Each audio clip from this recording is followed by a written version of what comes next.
just for you. Take it upon you, and you will learn from me.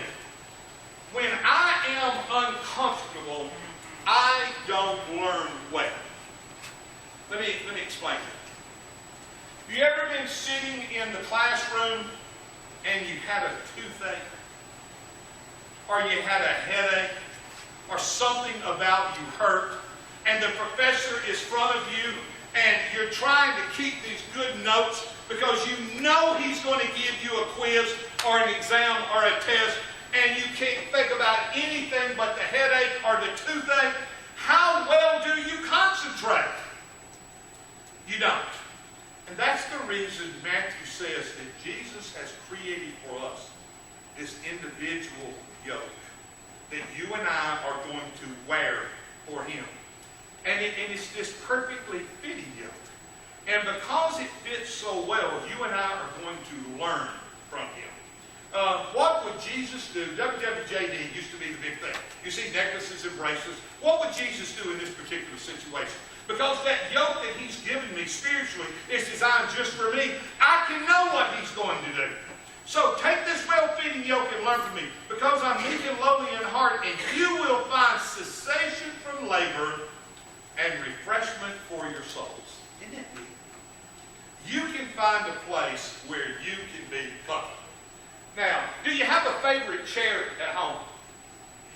Who has a favorite chair? When you sit, are you guys guilty of doing this?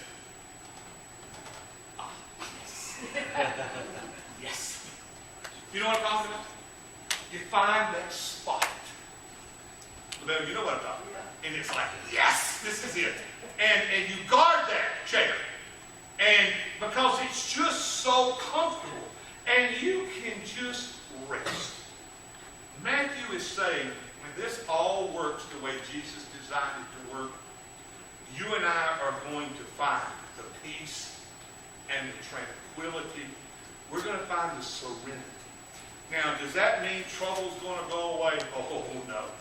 No, men and women's days are few and they're full of trouble. We're going to always face stuff. We're going to always have things that come our way. We're going to always have challenges. But there is a place and there's a time when we're going to be able to find that refreshment, that tranquility. We're going to find the serenity. Matthew says, Jesus, for my yoke is mild and pleasant, and my load is light in weight. You know why I think Matthew writes this? Because Matthew understands that if I try to stand up under the burden of living life on life's terms, and I try to do that all by myself, it is difficult. And as we go through life from the womb to the tomb, we're constantly changing. We're constantly being faced with different challenges in our lives. And if we don't learn to rely on each other, that tight-fitting yoke that doesn't fit right, that's aggravating, we're never going to find the peace and tranquility. We're never going to find the serenity that God has for us. God did not design us to live lives under constantly stressing and worry.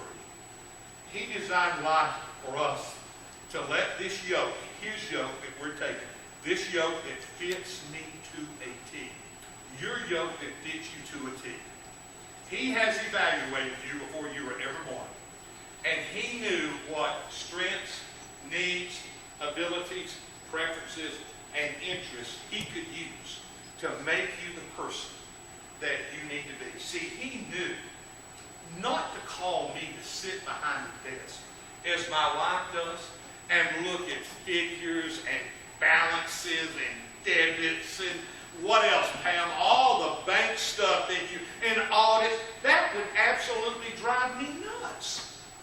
So when he designed his yoke for me, he knew that I had this temperament and this personality, and he plugged me in, not using your yoke, but using the yoke that he specially designed for me. So we each are called many times to do something differently. maybe you say, well, I got a lot in common with him, and you do. But at the end of the day, this yoke is designed just for you. Now let me hurry in 29. Oh, take a minute.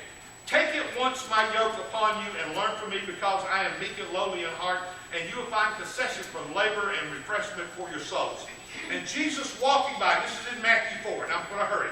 And Jesus walking by the Sea of Galilee saw two brothers, Simon and Peter and Andrew his brother, casting a dragnet in the sea, for they were fishers. And he saith to them, Come ye after me, and I will make you fishers of men. So they immediately left their nets and followed him as he went forth. He couldn't have said to them, Boys, throw those nets away. You aren't going to use them. I want you to make me a tent. What? I want you to be a carpenter. He didn't say that. He took what they had, that yoke of a fisherman, and he said, I've watched you guys as you throw that net into the eastern wind, and you drag that back in. Hopefully there's a catch. I've got a yoke for you that only a fisherman can wear. And you individually can only wear this yoke. So I'm going to ask you, leave the nets, leave the fish, and I've got a higher calling for you, because I'm going to use your strength, your needs, abilities, and your preferences. So I'm going to close with this. 4 commands I wanted you to see here. Number 1 is Jesus says, Come unto me. Number 2, he says, Learn of me. Number 3, he said, Follow me. And number 4, he said, Abide in me. Now, this idea of abiding or remaining is this wonderful nautical picture of the big ship that's out at sea.